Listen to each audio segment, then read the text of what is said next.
जी पिताजी इतने संपन्न कि आज से कितने वर्ष पूर्व चैतन्य महाप्रभु हुए पृथ्वी पर, धराधाम पर? कितने वर्ष हो गए महाप्रभु जी को? 500 से अधिक हो गए। और उस समय पर रघुनाथ दास गोस्वामी जी के पिताजी की सालाना जो आय थी वो थी 20 लाख रुपए उस समय पर। हमारा जब जन्म हुआ था उस समय पर भी 1 लाख 10 लाख की बहुत वैल्यू थी। 500 वर्ष पहले 20 लाख की कमाई बंगाल के रघुनाथ दास गोस्वामी जी के पिताजी की। और 2 भाई थे इनके पिताजी, चाचा और पिताजी के बीच में अकेले पुत्र थे श्री रघुनाथ दास जी। लेकिन महाप्रभु जी का चित्र और महाप्रभु जी का चरित्र जब सुना और उनका दर्शन किया, बस रट लगा लिया वृंदावन जाना है। और वे माता पिता से आज्ञा लेकर के महाप्रभु जी का प्रवचन सुन के वृंदावन आ गए। बहुत सावधानी से सुनिएगा।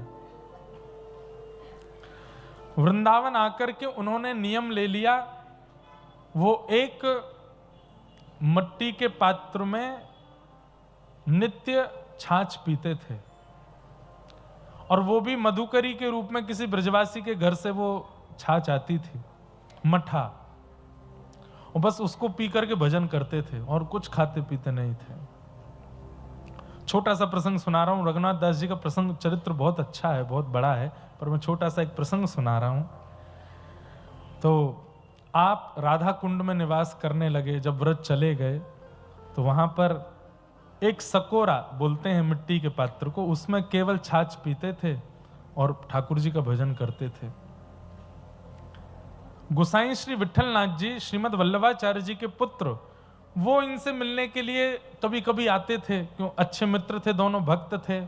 वो श्रीनाथ जी की सेवा करते थे गोसाई विठलनाथ जी। तो एक दिन वो मिलने के लिए आए तो ये बिस्तर पर पड़े थे। तो गोसाई जी ने पूछा, क्या हुआ, आप ऐसे क्यों पड़े हैं? तो इन्होंने कहा, मुझे मेरा पेट खराब हो गया है। गोसाई जी बोले, दोबारा बोलिए क्या हुआ? बोले मेरा पेट खराब हो गया है। बोले पेट खराब उनका होता है जो रोटी खाते हैं, दाल चावल खाते हैं, कचौड़ी पकौड़ी पूड़ी खाते हैं। आपका पेट कैसे खराब हो गया? आप तो केवल एक सकोरा छाछ पीते हो। झूठ बोल रहे हो आप। वैद्य को बुलवाया, बोले ये कह रहे हैं इनका पेट खराब है, जरा नाड़ी देखो। तो पुराने वैद्य नाड़ी देख के बता देते थे शरीर में क्या खराबी है। उन्होंने नाड़ी देख करके कहा, बोले इनका पेट खराब है, और उस समय की भाषा में बोल दिया, बोले कि इनको अपच हो गई है। तो गोसाई जी ने वैद्य जी को तो भेजा, कमरा बंद करके बोले, हे रघुनाथ दास, पूरी दुनिया को दिखाते हो कि तुम केवल छाछ पीते हो, और ये अपच हो रही है, पेट खराब हो रहा है, इसका मतलब खूब मालपुआ उड़ा रहे हो अंदर ही अंदर, खूब कचौड़ी पकौड़ी माल जलेबी सब छन रहे तुम्हारे, और बाहर जाके बोलते हो छाछ पीता हूं। क्यों ऐसा करते हो? हम तो तुम्हारे मित्र, हमको तो सत्य बताना था। रघुनाथ दास जी के नेत्र सजल हो गए। बोले गोसाई जी, मैं सच में छाछ ही पीता हूं, फिर पेट खराब कैसे हुआ? बोले मैं छाछ पीने के बाद जब मानसी में जाता हूं, नेत्र बंद करके अंतःकरण में जब प्रिया प्रियतम का ध्यान धरता हूं, तो प्रिया प्रियतम को 56 भोग लगाए जाते हैं। वे 56 भोग पाते पाते मुझको बैठा लेते हैं, और फिर जबरदस्ती अपने हाथ से मुझको कचौड़ी खाओ, मालपुआ खाओ, पकौड़ी खाओ।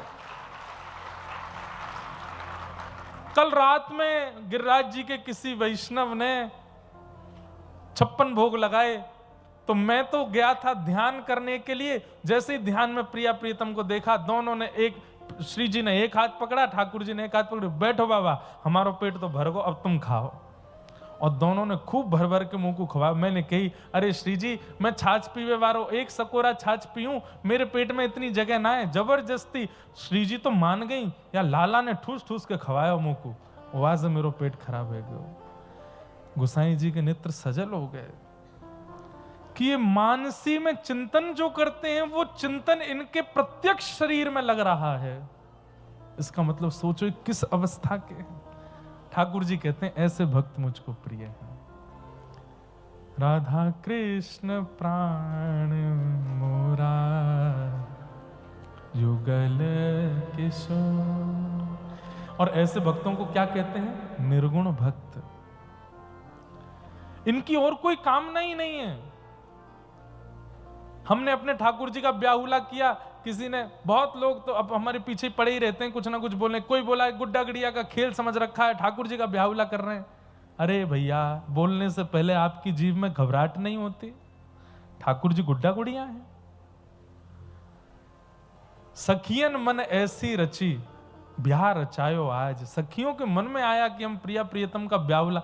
इसीलिए तो ये सब प्रसंग जो है ना, इनको इतने बड़े पैमाने पर बोलने में, अभी हमने जब से भीड़ बहुत बढ़ गई है ना, तब से हमने प्रेम रस की चर्चाएं कम कर दी कथाओं में, क्योंकि लोग अधिकारी नहीं है उसके। प्रिया प्रियतम का ब्याहुला उत्सव, प्रिया प्रियतम के नित्य विलास का उत्सव, प्रिया प्रियतम के अंतःपुर की लीलाएं।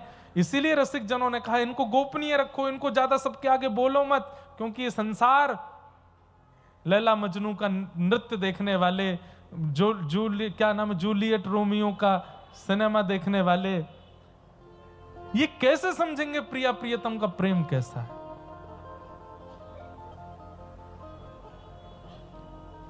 इसलिए ये सारे प्रसंग बड़े गोपनीय रखने के हैं। पर आ जाता है मन में कभी कभी, क्योंकि इतनी संख्या में लोग बैठे हैं, उनमें से वो भी तो हैं जिनका सर्वधन ही ऐसी चर्चाएं हैं, जो ऐसी चर्चाओं के लिए ही जी रहे हैं। हम सत्य बता रहे हैं, हमने अब बहुत कंट्रोल कर लिया है अपनी वाणी पर, हम सारे प्रसंग नहीं बोलते, और विशेष रूप से ऐसी चर्चाएं जो प्रिया प्रियतम के नित्य विलास की हों, क्योंकि अब लोग उसके अधिकारी बचे नहीं।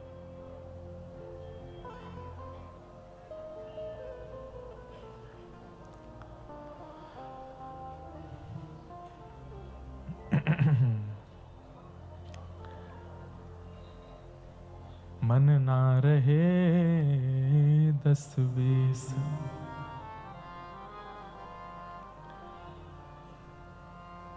एक हाथों सो गयो श्याम संग, को आराधे। उद्धव, कोई 10-15 मन है क्या हमारे पास? हमारे पास तो हैं, हम लोगों के पास हैं। एक पुचका वाले को दे रखा है, एक संदेश वाले को दे रखा है, एक पिछली गली वाली को दे रखा है, एक पल्ली गली वाली को दे रखा। हम पे तो 10-15 मन है, हमने सब जगह बांट रखे हैं, पर गोपियां कह रही हैं एक ही मन है, और वो भी कृष्ण ले गए अपने साथ। अब ये मन लगाएं कहां पे? शिथिल भई सब ही माधव बिन, शिथिल भई। गाइए, ऐसे भक्त प्रिय। शिथिल मतलब समझते हैं? शिथिल मतलब समझते हैं? जैसे कभी कभी कोई घटना सुनकर के आप स्तब्ध हो जाते हो, हाथ काम नहीं कर पाते, पैर चल नहीं पाते, उस अवस्था को शिथिल बोलते हैं। गोपियां कह रही हैं हम कैसी हो गई हैं? शिथिल भई सब ही माधव बिन, शिथिल भई सब ही माधव। जथा देह बिन शीश, जथा देह श्वासा अटकी रही आश लगी, श्वासा अटकी रही आस लगी। जिब ही कोटे बरीस, मन ना रहे 10-20 रे, मन ना रहे। और अंत में गोपियां कहती हैं तुम तो सखा श्याम सुंदर के, तुम तो सखा श्याम सुंदर के। जो सकल जोग के ईश, सकल जोग के सूरदास रसिकन की बतियां, सूरदास बतियां। पूर्वो मन जगदीश, मन ना रहे 10-20। पता नहीं आपके संग होता है कि नहीं, हम ऐसे कोई प्रसंग या पद गाते हैं ना, सिर से लेके पैर तक के रोंगटे खड़े होते हैं और एक अजीब सा मन हो जाता है। मतलब बस लगता है अब आगे बढ़ूं नहीं, ऐसे ही इसी विषय को बोलता रहूं, पर उल्टा वार मेरे पे ही हो जाता है। फिर जो ऐसे तत्वों को जानते नहीं, वो फिर वीडियो बना बना करके बोलने लगते हैं कि देखो ये क्या है, ये कोई बात है, ये क्या प्रिया ठाकुर जी को ऐसा लैला मजनू जैसा दिखाते हैं। तुम तो सखा श्याम सुंदर के, तुम तो सखा श्याम सुंदर। अरे उद्धव, तुम तो उनके सखा हो जो कौन है? सकल जोग के ईश, तीनों लोकों के जो स्वामी हैं। सूरदास रसिकन की बत्तियां, पूर्वो मन जगदीश। इन रसिकों की बातों से ही जगदीश का मन खिंचा चला आता है। अरे वे तीनों लोक के नाथ हैं, तुम हमको समझा रहे हो। उन्होंने क्यों नहीं सोचा हमसे प्रेम करने से पहले ये कि ये भी तो गोबर थापने वाली सामान्य गोपियां हैं, इनसे प्रेम मैं क्यों करूं? जब वे संशय चिंता नहीं करते हमसे प्रेम करने में, तो तुम हमको क्यों समझा रहे हो? मन ना रहे 10-20। तो ऐसे भक्त ठाकुर जी को प्रिय हैं, जिनका मन तन धन मन सब कुछ श्री कृष्ण है। और ऐसे भक्त उंगलियों पे नहीं गिने जाएंगे, इतने हुए हैं पश्चिम बंगाल में, इतने हुए हैं। कितने नाम बताऊं मैं? पश्चिम बंगाल ने कैसे कैसे भक्तों को जन्म दिया है।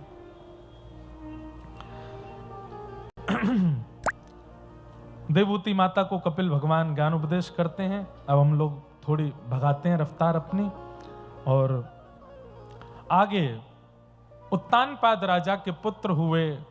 2 पत्नी थी इनकी, सुरुचि और सुनीति। छोटी पत्नी के पुत्र का नाम हुआ उत्तम, बड़ी पत्नी के पुत्र का नाम ध्रुव। और श्री ध्रुव जी महाराज के मन में आया कि मैं पिता की गोद में बैठने जाऊं, पर छोटी माँ का बेटा गोद में बैठा था।